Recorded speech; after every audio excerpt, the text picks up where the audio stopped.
السلام عليكم ورحمة الله وبركاته. الحمد لله رب العالمين، والصلاة والسلام على النبي الأمين وعلى آله وصحبه أجمعين. أما بعد، هي لتوهد شوال 26 1437 የተለያዩ ነጥቦችን የምንዳስበት ፕሮግራማችን ሲሆን ዛሬ በአላህ ፈቃድ ለመናገር የምንሞክረው አላህ Subhanahu Wa Ta'ala ባሮቹ ላይ ግዴታ ያደረጋቸውና አብዛኞቹ የሰው ልጆች የዘነጓቸው 3 ነጥቦችን በተመለከተ ባጭሩ ይሆናል። አንደኛው ጺምን ማሳደግ በተመለከተ ሲሆን፣ ሁለተኛው ልብስን ለወንዶች ማሳደር ሲሆን፣ የመጨረሻውና ሶስተኛው የሴት ልጅን ሒጃብ በተመለከተ ይሆናል። ወደዚህች ምድር ስንመጣ ስንፈጠር የተፈጠርንበት ዓላማ እንዳለ አላህ በተከበረው ቁርአኑ ነግሮናል። ወማ ኸለቅቱል ጂነ ወልኢንሰ ኢላ ሊያዕቡዱን፣ ሰዎችንም ይሁን ጂኖችን አልፈጠርኳቸውም እኔን ሊገዙ እኔን ሊያመልኩ እንጂ ብሏል። ዒባዳ ማለት አላህን Subhanahu Wa Ta'ala መታዘዝ ማለት ነው። ለአላህ ትእዛዝ ቀጥ ለጥ ማለት ነው። አላህን Subhanahu Wa Ta'ala በውዴታ በስጋት በተስፋ ማምለክ ማለት ነው። አላህን Subhanahu Wa Ta'ala ከምናመልክባቸው መንገዶች አንዱ ምናልባትም ዋናው ያዘዘንን መታዘዝ፣ የከለከለንን መከልከል። በነቢያችን ሰለላሁ ዐለይሂ ወሰለም አማካኝነት ወደኛ የተስተላለፉ የአላህን Subhanahu Wa Ta'ala ትእዛዛት ደስተኞች ሆነን ልንተገብራቸው ይገባል። የከለከለንንም እንደዚሁ ደስተኛ ሆነን ልንከለከል ይገባል። ውስጣችን ላይ ባለው በአላህ ውዴታ ልክ የአላህን ትእዛዛት እንተገብራለን። በአላህ Subhanahu Wa Ta'ala ፈርሃቻ ልክ የከለከለንን እንከለከላለን። አላህ Subhanahu Wa Ta'ala ያዘዘውን የሚጥስ የከለከለውን የሚዳፈር ሰው ልቦ ላይ የአላህ ፈርሃቻ የለም ወይም ደግሞ በቂ አይደለም፣ ቀንሷል ማለት ነው። በዘመኑ አብዛኛው ሙስሊም ዘንድ ከሚታዩ ስህተቶች መሃል አንዱ አለባበስ ላይ የረሱልን ሰለላሁ ዐለይሂ ወሰለም ሱና መጣስ ነው። ሙስሊም መሆን ማለት በስም ብቻ አይደለም። ሙስሊም መሆን ማለት እጅግርን ለአላህ Subhanahu Wa Ta'ala መስጠት ማለት ነው። ሸሪዓ የሰው ልጆችን የሚመለከቱ ነገሮችን በሙሉ አብራርቷል። የሚከለከሉ ነገሮችን ነግሮናል። መተግበር ያለባቸው ነገሮችን አብራርቶልናል። አለባበሳችንን በተመለከተ ነብዩ አለይሂ ሰላቱ ወሰላም ምን መልበስ እንደሚከለከል በምን መልኩ መልበስ እንዳለበት ነግረውናል። የወንዶችን አለባበስም ዘርዝረዋል፣ የሴቶችን አለባበስም ዘርዝረዋል። ባለንበት ጊዜ ግን ሰዎች ነገሩን አክስ አድርገውታል፣ ቀይረውታል። ሴቶች ከወንድ የሚያመሳስላቸውን ልብስ ይለብሳሉ፣ ወንዶች ደግሞ ከሴት የሚያመሳስላቸውን ልብስ ይለብሳሉ። ነብዩ ልብስን በተመለከተ ብዙ ብለዋል። ቁርአን ላይም ጥቂት ማይባሉ የቁርአን አንቀጾችን እናገኛለን። ልብስ የሰው ልጆች ገመናቸውን የሚሸፍኑበት ነገር ቢሆንም ሁሉም የሰው ልጅ የሚለብስ ቢሆንም ላኪን የሙስሊም አለባበሱ ምን መምሰል እንዳለበት ነብዩ አለይሂ ሰላቱ ወሰላም ተናግረዋል። የወንዶችን ልብስ በተመለከተ ከቁርጭምጭሚታቸው አልፎ መውረድ እንዳሌለበትና በላጩና የተሻለው እስከ ባት መሆን እንዳለበት ተናግረዋል። ኢዛሩል ሙስሊሚ ኢላ ንስፉ ሳቅ ተብሏል። የሙስሊም ልብሱ እስከ ባቱ መሃል ነው። ከዛ ዝቅ ማድረግ ከፈለገም እስከ ቁርጭምጭሚቱ ነው። ከቁርጭምጭሚቱ ካለፈ የእሳት ነው ብሏል ነብዩ ሰለላሁ ዐለይሂ ወሰለም። ቡኻሪ በዘገቡት ሐዲስ ማ አስፈለ ሚነል ከዕበይን ሚነል ኢዛሪ ፈፊ ናር፣ ከቁርጭምጭሚት በታች ያለ በጨርቅ የተሸፈነ በሱሪ በሽርጥ በጀለቢያ የተሸፈነ የሰውነት አካል የእሳት ነው ብሏል። በሌላ ኢማሙ ሙስሊም በዘገቡት ሐዲስም ተላተቱን ላ ዩከሊሙሁም ላሁ የውመል ቂያመህ ወላ የንዙሩ ኢለይህም ወላ ዩዘኪህም ወለሁም ዐዛቡን አሊም አልሙስቢል ኢላ አኺሪል ሐዲስ።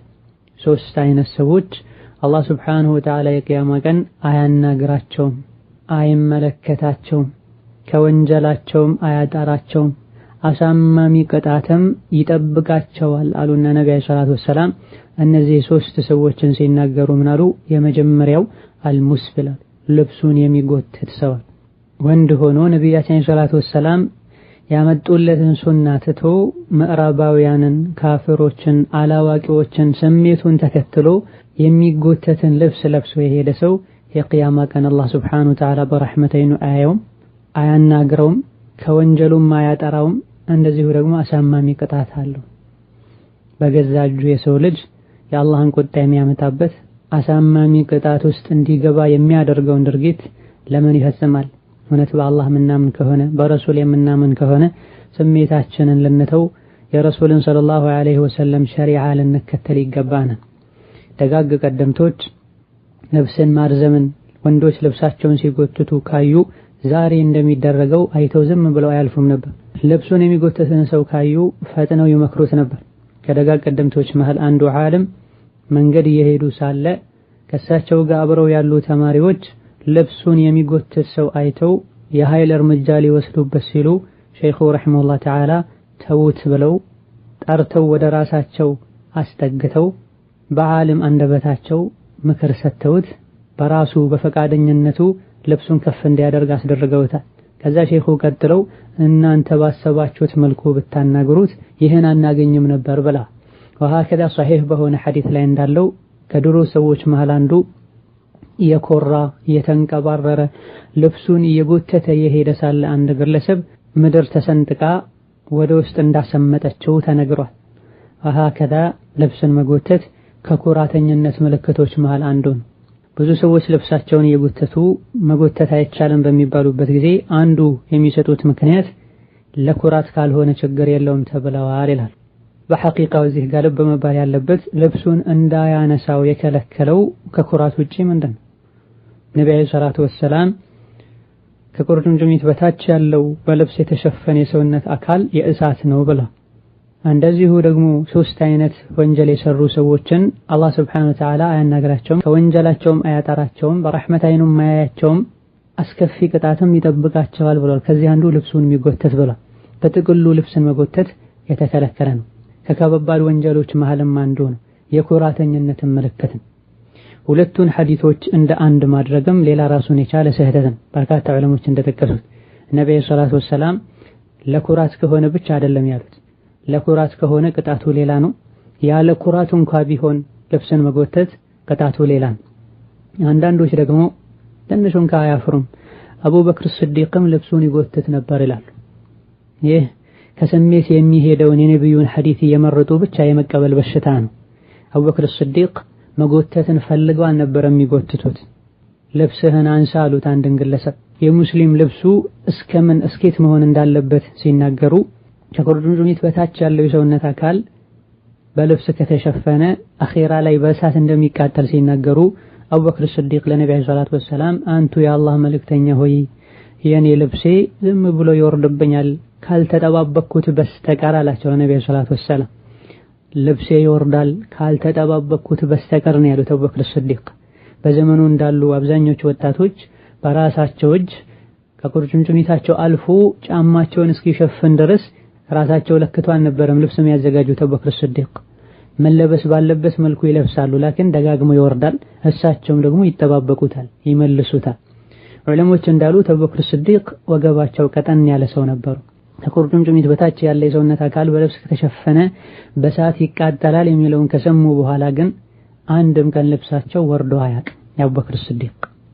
እንደዚሁ ደግሞ ነብዩ ሰለላሁ ዐለይሂ ወሰለም አንተ ለኩራት ብለህ የምታደርግ ሰው አይደለህም ብለውታል። ማን ነው ከኛ ውስጥ ለኩራት ብለህ አይደለህም የምታደርገው ተብሎ የተመሰከረለት ማንም የለም። በዚህ አብዛኛው ሰው ሐሉ ሲታይ ለኩራት ብለው እንደሚያደርጉትም ያሳያል። ኩራት ማለት ደግሞ ማዕናው ምን እንደሆነ ነብዩ በሐዲስ ነግረውናል። ኩራት ማለት ሐቅን አለመቀበልና ሰዎችን መናቅ። ሐቁ የሙስሊም ልብሱ እስከባቱ እንደው ከወረደም እስከ ቁርጭምጭሚቱ መሆን አለበት። ከዚህ ውጭ ያለው ሐቅ አይደለም። ይሄን ሐቅ አልቀበልም ማለትና ባለባበስ የረሱልን ሱና ትቶ በዘመኑ የመጣውን የካፊሮችን አለባበስ መልበስ ተገቢ አይደለም። ከከባድ ወንጀሎች መሃል አንዱ ነው። አላህን ልንፈራ አለባበሳችንን ልናስተካክል ይገባናል። ዑመር ኢብኑ አልኸጣብ ረዲየላሁ ዐንሁ ይላሉ ኢርፈዕ ተውበከ ፈኢነሁ አትቃ ሊረቢከ ወአንቃ ሊተውቢከ፣ ልብስህን ከፍ አድርግ እነሆ የበለጠ ጌታህን እንድትፈራ ያደርግሃል፣ ወይም ጌታህን የመፍራት ምልክት ነው። ወአንቃ ሊተውቢከ፣ የልብስህንም ንጽህና ይጠብቃል። ይሄንም ያሉት ጣረሞት ላይ ሆነው ምንኛ አሳሳቢና ከባድ ጉዳይ ቢሆን ነው ጣረሞት ላይ ሆነው አንድ ወጣት መጥቶ ዑመርን አጽናንቷቸው ለእስላም ያበረከቱትን ነግሯቸው ተሰናብቷቸው ሲወጣ ጣረሞት ላይ ሆነው መልሱልኝ አሉ። ልብሱ ይጎተት ነበርና ከዛ ልብስህን አንሳ አሉት። በዚህ አስቸጋሪ ሁኔታ ላይ ቀላል የሚባል ጉዳይ ቢሆን ያሳልፉታል። ዛሬ ልብስ ማሳጠር፣ ልብሳችሁን አሳጥሩ ማለት፣ ሲማችሁን አስረዝሙ ማለት ፋሽን አልፎበታል ኢላ አኺሪ ብለው የሚያወሩ አላህን የማይፈሩ ሰዎችን እንሰማለን። ዒባዳ ነው፣ ዲን ነው። አለባበሳችንን በተመለከተ አላህ ቁርአን አውርዷል፣ ነብዩ ሐዲስ ተናግረዋል። ይህን ያክል ቦታ የተሰጠውን ጉዳይ ቀላል ጉዳይ ነው ልንለው አይገባም። ጣረ ሞት ላይ ሆነው ታላቁ ዑመር ልብስህን ከፍ አድርግ አላህን እንድትፈራ ያደርግሃል፣ የልብስህንም ንጽህና ይጠብቅልሃል ብላ ወሀከዛ ወንዶች ሲለብሱ ጀለቢያም ይሁን ሱሪም ይሁን ሽርጥም ይሁን እስከ ባታቸው ሊሆን ይገባል። ጀለቢያ ሲሆን ትንሽ ከባት ዝቅ ቢል የተሻለ ነው። ሲንቀሳቀሱ ሱጁድ ሩኩዕ ሲያደርጉ ወደ ላይ ከፍ ሊልና ጉልበታቸው ሊገለጥ ይችላል። ሆኖም ዝቅተኛው ከባት ማለፍ የለበትም። ልብስ የተጎተተ እንደሆነ አላህ ሱብሓነሁ ወተዓላ ይህን አይነት ስራ የሰራ ሰው በጀሃነም እሳት እንደሚያቃጥለው ተናግሯል፣ ተውበት ካላደረገ በስተቀር ማለት ነው። ወሀከዛ ይህን እስላማዊ ግዴታ ይህን ዋጅብ አንዳንድ ሰዎች ዒልም ላለው ሰው ብቻ ያደርጉታል። እውቀት ያለው ሰው ነው ልብሱ የሚያሳጥረው፣ ምንም ሳላቅ እንዴት ልብሴን አሳጥራለሁ ይላል። እስላማዊ ግዴታዎች አንዱ ከሌላኛው ጋር ሊያያዝ አይገባም። እንደ አቅማችን ያወቅነውን ሁሉ ልንተገበር ይገባናል። ሌላውና ሁለተኛው ነጥብ ጺምን መላጨት ነው። አላህ ሱብሓነሁ ወተዓላ የሰውን ልጅ ሲፈጥረው ሙሉ አድርጎ ፈጥሮታል፣ አሳምሮም ፈጥሮታል። ለእያንዳንዱ ጾታም የሚያስፈልገውና የሚበጀውን ነገር አስተካክሎ አሟልቶ አንዱን ከሌላው ለይቶ ፈጥሯል። ወንድ ከሴት ከሚለይበት ነገር አንዱ ጺም ነው። በዚህ መልኩ አላህ ሱብሓነሁ ወተዓላ የወንዶች ፊት ላይ እንዲበቅል ያደረገውን ፀጉር መላጨት ሐራምና የተከለከለ ነገር ነው። ደጋግ ቀደምቶች ኢማሙ አሕመድ፣ ኢማሙ ሻፊዒ፣ ኢማሙ ማሊክ፣ አቡ ሐኒፋ ሌሎችም ጺም መላጨት ሐራም እንደሆነ ጺምን ማሳደግ ግዴታ እንደሆነ ተስማምተዋል። ወከዛሊክ ኢብኑ ተይሚያ እንደሚሉት ጺም ማሳደግ ጺምን መንከባከብ የእስልምና መገለጫ ነው፣ የወንዶች ውበትና ክብርም ጭምር ነው። በየትኛውም መልኩ ጺምን መላጨትና መነካካት ተገቢ አይደለም። እስላም ላይ ይሄን ያክል ቦታ ያለውን ጺምን መላጨትና መቁረጥ ከመጁሶች ወይም ከእሳት አምላኪዎችና ከሙሽሪኮች ጋር መመሳሰል። ነቢያችን አለይሂ ሰላቱ ወሰላም ከካፊሮች ጋር መመሳሰልን ከልክለዋል።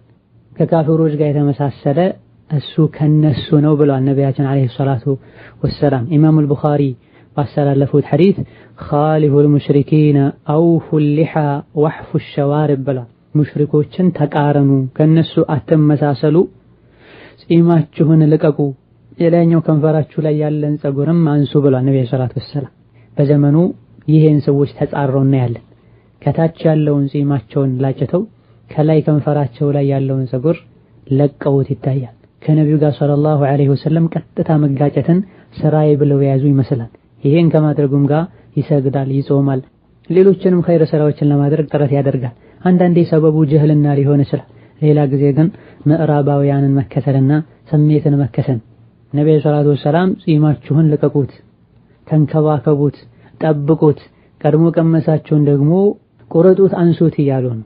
በአላህና በመጨረሻው ቀን የሚያምን ሰው የረሱልን ሰለላሁ ዐለይሂ ወሰለም ትእዛዝ ተግባራዊ ሊያደርግ ይገባል። እጅግ በጣም በርካታ ሐዲሶች አሉ።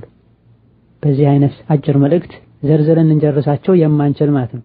ጺምን ማሳደግ ግዴታ እንደሆነ የነቢያት ሱና እንደሆነ የሚያሳዩ ከዚህም መሃል አንዱ ኢማሙ ሙስሊም በዘገቡት ሐዲስ 10 ሚነል ፊጥራ አሉ ነብዩ ሰለላሁ ዐለይሂ ወሰለም 10 ነገሮች አላህ ሱብሓነሁ ወተዓላ ንጹህ ተፈጥሮ የሰጣቸው ሰዎች በሙሉ የሚደግፉት፣ ነቢያት በሙሉ የተስማሙበት፣ እንደዚሁ ደግሞ ለመላው የሰው ልጅ የሚበጁና የሚጠቅሙ መሆናቸው ከተረጋገጠ ነገሮች ናቸው ብለው 10 ነገሮችን ዘርዝረዋል ነብዩ ሰለላሁ ዐለይሂ ወሰለም። ከዚህ አንዱ ኢዕፋኡል ሊሕየት ብላ ጺምን ማሳደግ ብላ።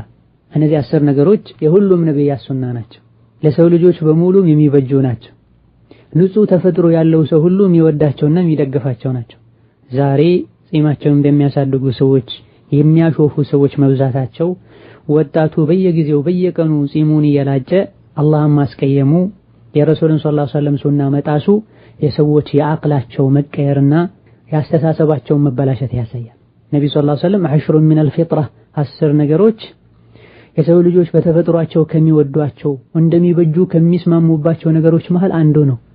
የነቢያት ሱናም ናቸው እየተባለ እዚህ ጋር ደግሞ ጺምን ማሳደግ የኋላ ቀርነት ምልክት ነው ሌላም ነገር ሲባል ይሰማል። ነው ነቢያችን አለይሂ ሰላቱ ወሰላም ጺማቸውን ያሳድጉ ነበር፣ ይንከባከቡትም ነበር። ሷሐቦቻቸውንም ጺማቸውን እንዲንከባከቡ አዘዋል። ጌታዬ ጺሜን እንዳሳድግ አዞኛል ብለዋል። ነብዩ ሰለላሁ ዐለይሂ ወሰለም የታዘዙ ትዕዛዝ ለኛም ጭምር ነው። ለእሳቸው ብቻ ነው የምን ሌላ ማስረጃ እስካልመጣ ድረስ ነው። አላህ ሱብሓነሁ ወተዓላ የሰው ልጆችን የፈጠረበትን ተፈጥሮ ልንቀይር አይገባም። ጺምን መላጨት ተፈጥሮን ከመቀየር መሃል አንዱ ነው። ላ ተብዲለ ሊኸልቂላህ ተብሏል። የአላህን ተፈጥሮ አትቀይሩ ተብሏል። ሴት ልጅ ፀጉሯን ላጭታ መሄድ ነውር እንደሆነው ሁሉ ወንድ ልጅም ጺሙን ላጭቶ መሄድ ነውር ነው። ጺሙን ማሳጠርና መቁረጥ ነውር ነው። የአላህን ትዕዛዝ መጣስ ነው። ላ ተብዲለ ሊኸልቂላህ አይ ላ ተበድሉ ላ ተገይሩ ኸልቀላህ ማለት ነው። የአላህን አፈጣጠር አትቀይሩ። ዑለሞች ከዚህ ሁሉ አልፈው ኢማም አሕመድና ሌሎችም እንደሚሉት አንድ ሰው በግጭት ምክንያት ፊቱ ላይ ጉዳት ደርሶበት ከዛ በኋላ ጺሙ ሳይበቅል ቢቀር ሙሉ የደም ካሳ መክፈል አለበት ይላል። በግጭት ምክንያት ፊቱ አካባቢ አደጋ ደርሶበት ከዛ በኋላ ዳግም ጺም ባይበቅልለት ሙሉ ነፍስ እንዳጠፋ ተቆጥሮ ሙሉ ካሳ መክፈል አለበት ይላል። ወከዛሊክ ደጋግ ቀደምቶች አንድ ወንድ ላይ ጺም መኖር ለሱ ትልቅ ክብር እንደሆነ ያምኑ ነበር። ትልልቅ የሚባሉ ታሪክ ላይ የሚታወቁ አንዳንድ በተፈጥሮ ጺም የሌላቸው ሰዎች እንደው ጺም የሚገዛ ቢሆን በእንዲህ ያክል ዲናር በእንዲህ ያክል ሺህ ድርሃም ጺም ገዛ ነበር ብለው ተናግረዋል። እገሌ የሚባለው ሰው አለቃችን ነው፣ መሪያችን ነው፣ ታላቃችን ነው፣ እንደው ለሱ የሚጎርለው ጺም ብቻ ነው ይሉ ነበር። ጺም አለመኖሩ እንዲቆጩ ያደርጋቸው ነበር። ነገሩ እየተበላሸ ነገሩ እየተቀየረ መጥቶ ባለንበት ጊዜ ጺምን መላጨት እንደቀላል ወንጀል መቆጠር በተጀመረበት ወቅትም ዑለሞች በዚህ ላይ ጠንካራ አቋም ነበራቸው። ጺሙን ያላጨን ሰው ካዩ በጣም ተቆጥተው ይናገሩ ነበር። ባላንዳንድ ዑለሞች እንደሚናገሩት ብዙ ሰዎች አንድ ሼክ ጋር ተመረው ኢጃዛ ሰነድ ሲወስዱ ጺሙን ያላጨ ሰው ካዩ ለሱ ኢጃዛና ሰነድ ይከለክሉት እንደነበረ ተጠቅሷል። ከጥቂት ዓመታት በፊት የነበሩ ሼክ አብዱልዓዚዝ ሰልማን ረሂመሁላህ ተዓላ የጻፏቸው ክታቦችን በነፃ እያሳተሙ ነበር የሚያከፋፍሉት። እሳቸው ጋር ክታብ ፈልጎ ከሄዱ ተማሪዎች መሃል አንድ ጺሙን ያላጨ ሰው ከተገኘ ሁሉንም ተማሪዎች ያባሩ እንደነበረ፣ እሳቸው ጋር ክታብ ለመውሰድ የሚሄዱ ሰዎችም ጺሙን ካላጨ ሰው ጋር አብሮ ከመሄድ ይታቀቡ እንደነበረ ተነግሯል። አልፎ ሁሉ በተፈጥሮ ጺም ያልበቀለለት ልጅን አግኝተው በጣም እንደወቀሱትና ቀስ ተደርጎ በተፈጥሮ ጺም የለውም ተብሎ ተነግሯቸው ከዛ ክታብ እንደሰጡትና ተማሪውንም ይቅርታ እንደጠየቁት ተነግሯል ታሪካቸው ላይ። ዛሬ ግን ባለንበት ጊዜ አስተማሪ ሁሉ ሆኖ ለሰዎች ሁሉ አርአያ ሆኖ እያስተማረ ጺሙን ላጭቶ ከላይ ከንፈሩ ላይ ያለውን ፀጉር ዝም ብሎ እናያለን። ቀጥታ የረሱልን ሰለላሁ ዐለይሂ ወሰለም ትዕዛዝ መጋጨት ነው። አራቱም አይማዎች ጺም ማሳደግ ዋጅብ ነው፣ መላጨቱ ሐራም ነው ከማለት ጋር የእስላም ምልክት ነው ብለው ኢብኑ ተይሚያና ሌሎችም ከመናገራቸው ጋር በየጊዜው ጺሙን መላጨት ራሳችንን እንድንፈትሽ የሚያደርግ ተግባር ነው። አይሻ ረዲየላሁ ዐንሃ መማል ስትፈልግ ምን ትል ነበረ? ወለዚ ዘየነ الرجال باللحى በአላህ ስትምል እንደው ከአላህ ትልልቅ ስራዎች መሃል አንዱ አድርጋ በጺም ትምል ነበር። ወንዶችን በጺም ባስዋበው ጌታዬ በአላህ ይሁንብኝ ብላ ትምል ነበር። ነው በተገሉ ጺምን ማሳደግ የነቢያት ሱና ነው።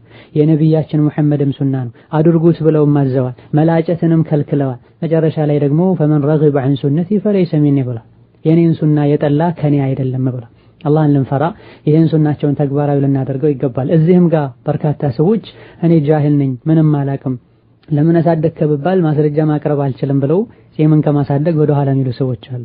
ይህ አንዱ የሸይጣን ሹብሃ ነው። ሰዎች ያሉትን ይበሉ። አላህ ዋጅብ ያደረገብኝን ነገር ዋጅብ መሆኑን ካወቅኩኝ ወዲያውኑ የመስራት ግዴታ አለብኝ። ወሃከዛ ጺምን መላጨት ጤናን ጭምር እንደሚጎዳ በዚህ ዙሪያ ጥናት ያደረጉ ሰዎች ተናግሯል። ለቆዳ ካንሰር እንደሚዳርግ ወሃከዛ የፊትን ወዙን ኑሩን እንደሚያጠፋው ተነግሯል። አላህ አንድን ነገር ሲያዘን ወይም ደግሞ አንድን ነገር ሲከለክል ያለ በቂ ምክንያት አይደለም። ጺምን መላጨት የተከለከለው ጉዳት ስላለው ከሴት ጋር ስለሚያመሳስል ነው፣ ከሙሽሪኮች ጋር ስለሚያመሳስል ነው። አላህ ሱብሓነሁ ወተዓላ አግዟቸው ውስጣቸውንም ውጫቸውንም በሱና ካነጹ ሰዎች ያደርገን። የመጨረሻው የሂጃብ ጉዳይ ነው። ሂጃብን በተመለከተ ካሁን ቀደም ብዙ ተብሏል። ባጭሩ ግን ፊትን ገልጦ የመሄድን ጉዳይ በተመለከተ በረሱልም ዘመን በሷሐቦችም ዘመን በታቢዒዎችም ዘመን ማይታወቅ ነገር በርካታ ዑለሞች ኢጅማዕ ጠቅሰዋል። የሙስሊሞችን አህዋል ጠቅሰዋል። ሙስሊም ሴት ፊቷን ገልጣ አትወጣም ነበር፣ እንደ ነውር ይቆጠር ነበር ተብሏል።